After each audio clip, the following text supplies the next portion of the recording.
கூற்று 1793 காரன்வாலிஸ் பிரபுவின் கிழக்கிந்திய வணிகக் குழுவின் ஆட்சியின் கீழ் ஜமீன்தாரி முறை கொண்டுவரப்பட்டது. காரணம்: இம்முறையினால் ஜமீன்தார்கள் முழு நிலத்தின் உரிமையாளர்களாக தங்களை அறிவித்துக் கொண்டனர். இந்த கொஸ்டின் பார்த்தீங்கன்னா 11th ஹிஸ்ட்ரி புக்லையும் இருக்குது, அதே மாதிரி 11th எக்கனாமிக்ஸ் புக்லையும் இருக்குது.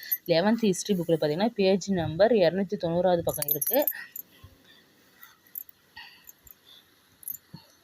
தானே ஒரு நிலச்சார்ந்தராக இருந்த காரன்வாலிஸ் பிரிட்டிஷ் முறையை பின்பற்றிய நிலப்பிரபுத்துவ முறையை உருவாக்க நினைத்தார். வருவாய் வசூலிப்பவரோடு கலந்து பேசி அவர் ஒரு முடிவுக்கு வந்தார்.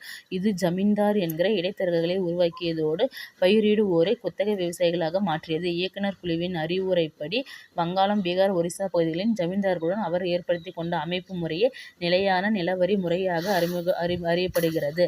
அதே மாதிரி பார்த்தீங்கன்னா இம்முறையின் மூலமாக வரி வசூலிப்பவராக இருந்தோர் வாரிசுரிமை கொண்ட ஜமீன்தார்களாக மாற்றி அரசு வழங்கிய நிலத்தின் பயன்களை அனுபவிக்கலாயினர். நிர்ணயிக்கப்பட்ட மதிப்பிற்கு மேலாக வசூலிக்கப்பட்ட அனைத்தையும் ஜமீன்தார்கள் கையகப்படுத்தி கொண்டார்கள்.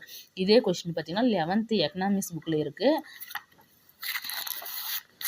11th எக்கனாமிக்ஸ் புக்கில் பார்த்தீங்கன்னா பேஜ் நம்பர் 200 பக்கம் இருக்குது.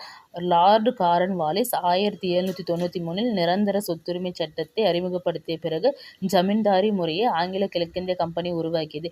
இம்முறையில் நிலச்சார்ந்தார்களும் ஜமீன்தார்களும் நிலத்தின் சொந்தக்காரர்களாக அறிவிக்கப்பட்டு நிலவருவாயை அரசுக்கு செலுத்த வேண்டிய முழு பொறுப்பும் அவர்களிடமே வழங்கப்பட்டது.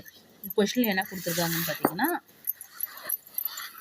1793 காரன்வாலிஸ் பிரபுவின் கிழக்கிந்திய வணிகக் குழுவின் ஆட்சியின் கீழ் ஜமீன்தாரி முறை கொண்டு வரப்பட்டது. புக்லையும் அதுதான் இருக்குது. 1793 வந்து பார்த்தீங்கன்னா காரன்வாலிஸ் பிரபு தான் வந்து பார்த்தீங்கன்னா ஜமீன்தாரி முறையை கொண்டு வந்தாருன்றது புக்கில் இருக்குது. அதே மாதிரி காரணம் பார்த்தீங்கன்னா இம்முறையினால் ஜமீன்தார்கள் முழு நிலத்தின் உரிமையாளர்களாக தங்களை அறிவித்துக் கொண்டனர். ஆமாம், இந்த நிலையான நிலவரி திட்டத்தின் மூலம் பார்த்தீங்கன்னா ஜமீன்தார்கள் தான் வந்து நிலத்தினுடைய முழு உரிமையாளர்களாக தங்களை அறிவித்துக் கொண்டனர். அப்போ இங்கே ஆப்ஷன் டி படி கூற்று ஏவும் சரி, காரணம் ஆறும் சரி, ரெண்டுமே என்னது சரியான விளக்கம் ஆகும்.